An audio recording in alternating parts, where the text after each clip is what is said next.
BA second year और final year Hindi साहित्य।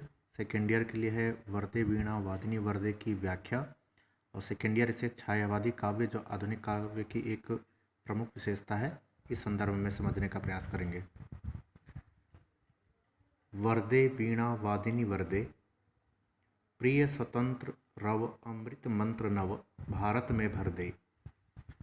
काट अंध उर के बंधन स्तर, बहा जननी ज्योतिर्मय निर्झर। कलुष भेद तम हर प्रकाश भर, जगमग जग कर दे। नवगति नवलय ताल छंद नव, नवल कंठ नव जलद मंद्र रव। नव नभ के नव विहग वृंद को, नव पर नव स्वर दे। वर्दे वीणा वादिनी वर्दे। इसमें हमें सबसे पहले शब्दार्थ को समझना है।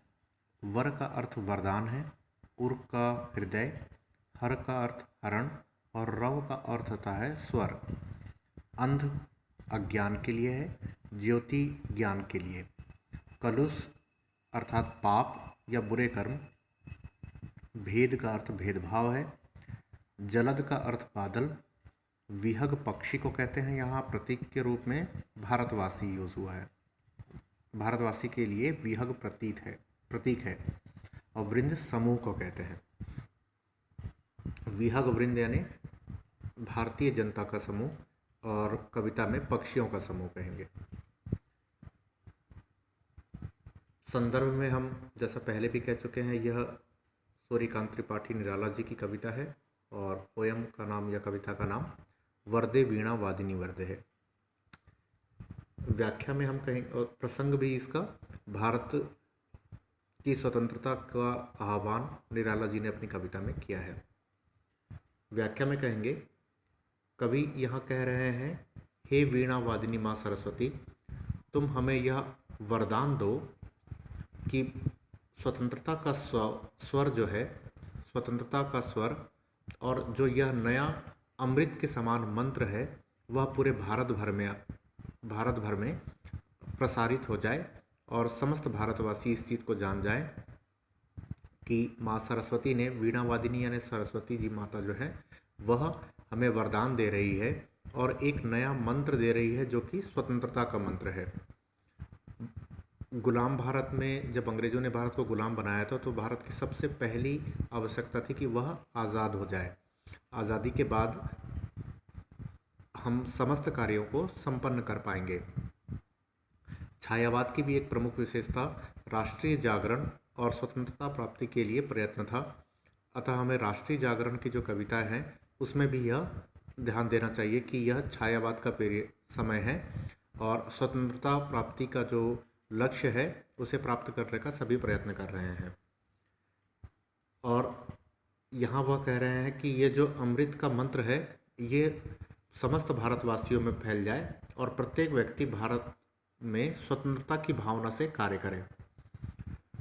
और भारतीयों के हृदय में जो अंधकार व्याप्त है, अंध यानी अंधकार अर्थात अज्ञान के कारण ही हृदय बंधा हुआ है, बंधन है।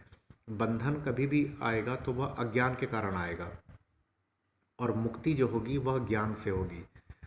इसलिए वे कह रहे हैं कि हमें अंधकार या अज्ञान के जो बंधन है उसे काटना है जो हमारे हृदय में है, और बहा जननी ज्योतिर्मय निर्झर, और ज्ञान के प्रकाश का जो झरना है वह निरंतर बहाते रहना है, जिससे हमारे भीतर जो पाप है, कलुष जो हमारे बुरे कर्म हैं और भेदभाव है और जो अंधकार छाया हुआ है, वह हर लिया जाए और उसमें प्रकाश भर दिया जाए।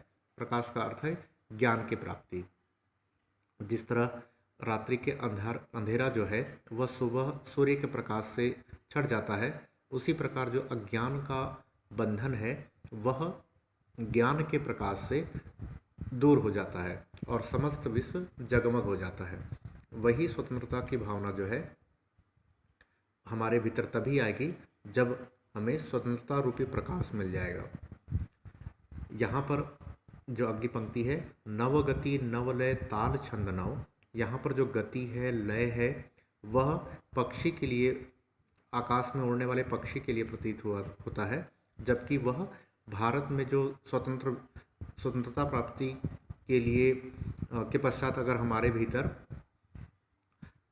एक स्थान से दूसरे स्थान जाने की स्वतंत्रता प्राप्त हो जाएगी हमें, क्योंकि कई जगह अंग्रेज़ जो हैं वो हमें जाने नहीं देते हैं, और हम एक तरीके से जो अंधकार और अज्ञान फैला हुआ है उसके माध्यम से अंधकार फैला हुआ है उसे हम प्रकाश के माध्यम से दूर करें, जिससे हमें नवीन गति, नवीन लय और हमारे पास एक नवीन कंठ आएगा, और जिसके कारण हमारे समस्त आकाश में बादल छा जाते हैं और वह एक नया स्वर प्रदान करते हैं आकाश को। वैसे ही समस्त भारतवासी भी चारों ओर नवीनता का प्रकाश करेंगे और अज्ञान को दूर करेंगे।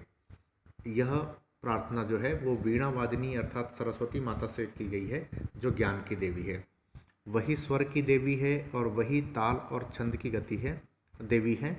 इसलिए जो कवि हैं वह सरस्वती माता से यह प्रार्थना कर रहे हैं। धन्यवाद।